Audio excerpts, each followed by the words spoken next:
Welcome to WordPress Basics Module 3, Using Tags. Okay, we are at the last lesson of Module 3, and we're going to be talking about using tags. In the last lesson, we talked about categories, and oftentimes I have seen where people kind of confuse categories and tags. Categories really are broad. And in some cases, you can use them for navigation purposes. They're not necessary, but they definitely help you organize your blog a lot better. And just to go back to my blog, for example, at the top you see where it says fiction, nonfiction, authors.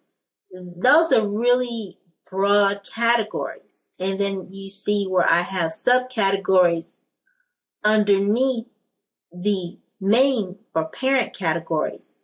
Well, if I wanted to use a tag, that would be more detailed and in-depth. For example, I'm going to just click on, I'm going to click on one of these author interviews. I think I'll choose this one with Erin Healy. And I just want to show you some examples of what you could use. Now, this is underneath authors, interviews, the category, the parent author, and then a subcategory interviews. But when I'm talking about tags, I would actually go into this interview a little bit and pull out specific tags. Like it's quite possible to use the baker's wife as a tag. It's possible to use her name, Erin Healy, because this particular blog post is about her, so she could be used as a tag. I may use some other things about the book that I can pull out. She talks about some suffering. So suffering could be used as a tag. So when you talk about tags, you're talking about things that are very specific to that particular blog post. So let's go back over to our site and let's talk about, we'll start with this post, My Trip. And we will go to the area. Now I don't have real text in here, but we're kind of just talking. Now for you may have your tags over here. If you remember in an earlier lesson, I think tags are to the right, but I kind of moved them underneath. I like to have the tags underneath the blog post because as I scroll down, it kind of helps me remember that's something that I need to add. Okay, so let's see. This is a particular blog post. I have it in the authors category under interviews. So say I interviewed an author who's talking about, I don't know, my trip. And say I'm just off the top of my head, hey, I'm an author, so I'm going to think off the top of my head. This is a young woman. She's writing a book, and the book is called My Trip. And she's talking about her trip. Say she went overseas to a country, or maybe she went on a European tour, or she went to Africa, and she visited various countries in Africa. And this book is about her trip.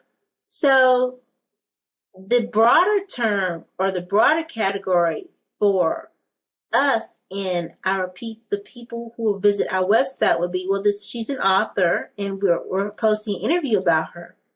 But to really help them find her on our website, even more importantly, for the search engines to find this post on our website, it works very well to add tags. And tags actually also work kind of as keywords for the search engine. So let's say she went to Africa. That was one of the, let's say she went to South Africa. So that would be one of the tags. What else? Say while she was there, she visited with a particular tribe. She also, remember, she went on a journey to other parts of Europe. So maybe she started her journey. This is an American woman. She started her journey maybe in London, maybe England. She went from London, England. Maybe she went to Paris, France. You know, these are really specific things. And I can go back. Let me go back. And this isn't this is a pretty popular name. Her name's Jane Doe. So just kind of making up things. So this is an interview with author Jane Doe. She's talking about her book. I'll get the name of her book. The name of her book was My Trip. Or let's just do a little bit more. Let's say, My Trip. She is an American traveling, and you can put words or phrases in here. American traveling abroad or overseas. I like that. Traveling overseas. So that's quite a few tags. Notice between all the tags, you want to separate with a comma. So I'm going to click add. And so I have Jane Doe. Her book is, in this case, My Trip. It's about American traveling overseas. She went to South Africa. She met some tribes. I think I'm going to take that one up. If you put in a tag and you're like, that really doesn't make sense, you can also take it out. So I'm going to click this little X next to tribe, and I'm just going to take that out. So say she started in London. She traveled to Paris, France, and maybe the end of her trip, she went to South Africa. Okay? So these are very specific things that are related to this particular blog post, and these are tags. So I'm going to go ahead and add these tags to this particular post. Okay? And then I'm going to go back over to the post section under all posts just to see. And now you notice the other entries don't have tags, but this entry does. Okay? So it's quite possible that she may use these tags in other blog posts, and that's okay. So let's take a look at these tags. We're going to go back over to posts, and under it says post tags. And all the tags that she has added, you can see they're over here on the side. Right now there's one post associated. That's that one post that we added all these tags. It's quite possible that she could use, more of these tags with other posts. As a matter of fact, let's go back to all posts. And there's another area where you can add tags. You don't necessarily have to say you're kind of drafting your post and you don't really think to add tags until afterwards you've already edited and it's ready to go. So let's go to this blog series that we're going to be doing in the future in March, and let's just do a quick edit. Under quick edit, remember, it allows you to do a lot of things very quickly without having to pull up the entire blog post. But let's say as a part of this blog series that we have a quote from Jane Doe again. So we're going to add Jane Doe. Her quote may be about South Africa. So we can add those. And let me go back. I wanted to see if sometimes when you're typing, I'm going to type real slow to see if it'll bring it up for me. But sometimes, depending on your browser, if you're typing, sometimes WordPress will remind you of tags that are in there, but this particular example is not, but that's okay. I'm going to type in my trip again, and then I'm going to click update. Okay. And I'm going to add, let's see, a few more tags. Let's put in my trip again. We're talking a lot about this Jane Doe and her book, My Trip, I can see. But I'm doing this for a reason. And one of the reasons is you really, if you can, try to put at least as a tag for each. You want to make sure you have categories for each of your blog posts, and you kind of want to make sure you have tags for each of your blog posts. Let's see. I'm going to just add a few more just to kind of change them up a little bit. Let's say she's from Texas. Okay. And blog series day 2. We're going to put Jane Doe again. There's a reason why I keep putting these. You'll see in just a second. Let's add, we'll just add another one here. And let's do France. Okay, so all of our blog posts now have tags. And these tags are really helpful. If you're going into Google, and of course Jane Doe is going to be very helpful, but if you went to Google and say you typed in South Africa, remember in the previous lesson how I showed you how it indexes sometimes in hours, like 3 hours ago, 5 hours ago. It is indexing these new blog entries and putting them out there for the world to see. So you have a better chance, especially if you really study keywords, and that's another whole lesson. If you study keywords and you use the keywords that are more likely to people will use to type into search engines, you have an even better chance of your blog posts getting a higher ranking in, say, Google. So these are important things. Now, I put all these here for a reason. I'm going to go back over to post tags, and I want you to see what happens.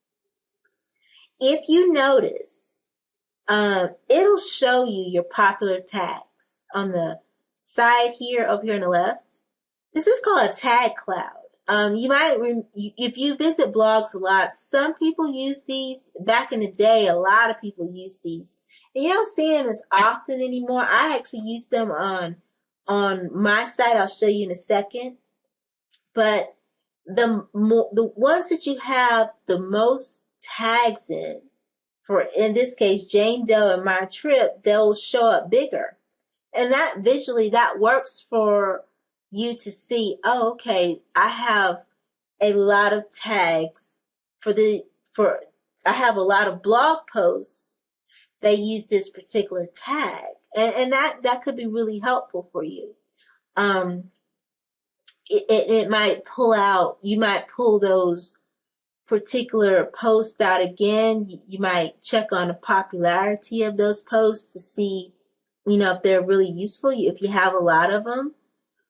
So those things are really helpful to know. So now you see we have a lot of tags. Now say you're working and you don't really need some of these tags. Like I put in, let's say I have London let's say I don't really want England, so I'll just hit delete. It'll ask if you really want to. And it's like, okay. So, you can remove and add tags pretty easily. That's not a problem. Okay? So that's it really about tags. So I'm going to go back to posts. And really just to kind of follow up on what we talked about in Module 3, you can definitely, if you plan to blog, you want to plan it out. You want to think about it. You want to think about the day of the week. You want to try to, if you can, write out your blog posts in advance. You definitely want to put them in categories. It'll help you later. And if you decide to do a magazine type blog, like I showed you on my websites, the categories really help. For search engine purposes, you definitely want to look into keywords.